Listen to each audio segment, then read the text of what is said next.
going on, guys? Today we're going to change the spark plugs on my R33 GTST. There's usually a cover over here that covers up the coil packs, and the coil packs lead to the spark plugs. But I already removed that a long time ago. But to actually take that cover off, what you need to do is remove the intake piping. And yeah, it's a lot of work, but it's pretty straightforward. So the first thing you want to do is actually move this clamp to the side with a plier, and then you could just wiggle this hose out of the way and just turn it like that. And then from there, what you want to do is you want to come to this side over here, and there's just going to be this hose clamp over here. You want to loosen the screw on it so that it moves. And then from there, there's going to be two screws right over here that hold the intake piping into place. You just want to remove those. I have them inside right now, but I'm just going to take them out.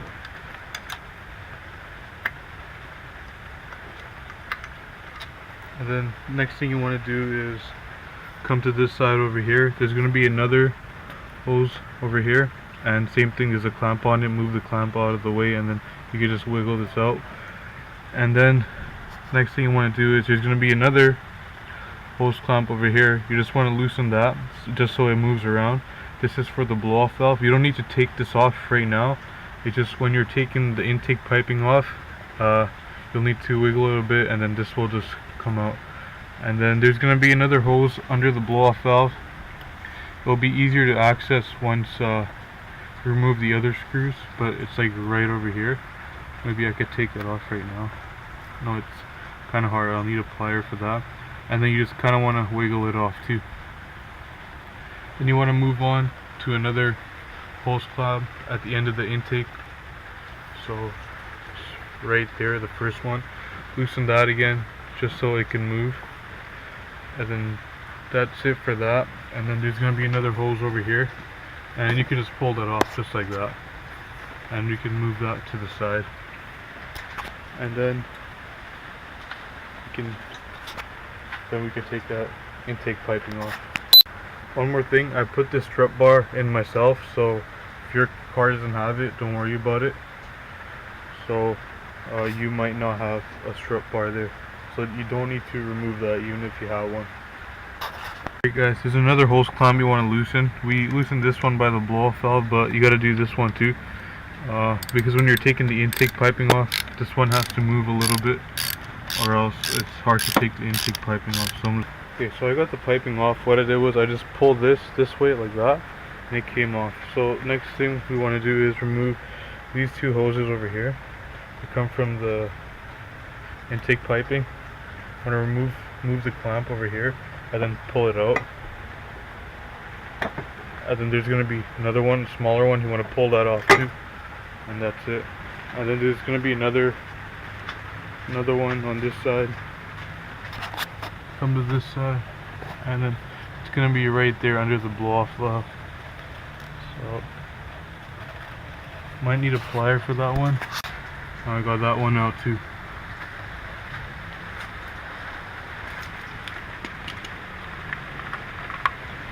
And just so I don't confuse myself, what I like doing is for the upper hose over here that goes into the blow off valve, I usually just put a screw in there. So that way I know that this is for the blow off valve, and the bottom one is for the bottom piece there. Okay, once you get the intake piping off, you could access the coil packs. And yeah, that's the intake piping there. And you just want to remove the screws on the coil pack. So there's one on this side, one on that side. That's for the first one. For the second one, there's one on this side, one on that side. For the third one on this side, one on that side. For the fourth one on this side, one on that side. And then 5 and then 6, same thing. So you got to remove the two screws. Then you could take the coil pack off, but before taking the coil pack off, just remove this wiring harness. Just comes off like that. So you just push it in with your thumb and pull it out. That's it. Simple as that. Okay, so I got the first coil pack off. Then what I want to do is get a socket wrench with a spark plug socket on it. It's a 16mm or 5/8. and you just want to put it down there. You see the spark plug right in there, and then I just want to take the spark plug out.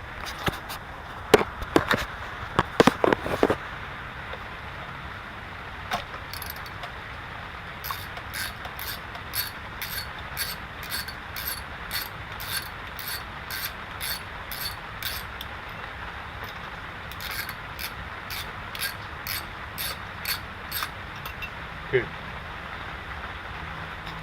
so I got the old spark plug out, and yeah, it's pretty freaking messed up. And now I'm going to drop the new spark plug in there. I'm going to take the new spark plug, I'm going to put it onto the socket, and then put it in just like that.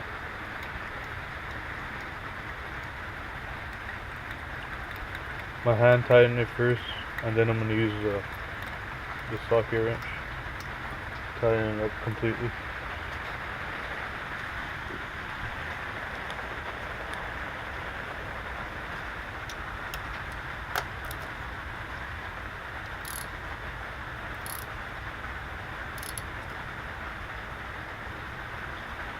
And you just want it snug if you don't have a torque wrench. That's what I'm doing. Snug, not too tight. Okay, that's in. Now I'm going to put the coil pack back on. And I'm going to put a different coil pack. This is a split fire one. You guys probably watched my other video on how to put split fire coil packs. Alright, so I'm going to hand tighten all my coil pack screws first. And then at the end, when I change all the plugs, then I'm going to tighten them with a socket wrench. So one is done. So same procedure for the rest of them, and that's it. That's how you change the spark plugs. And yeah, and to put everything back together, just reverse the steps.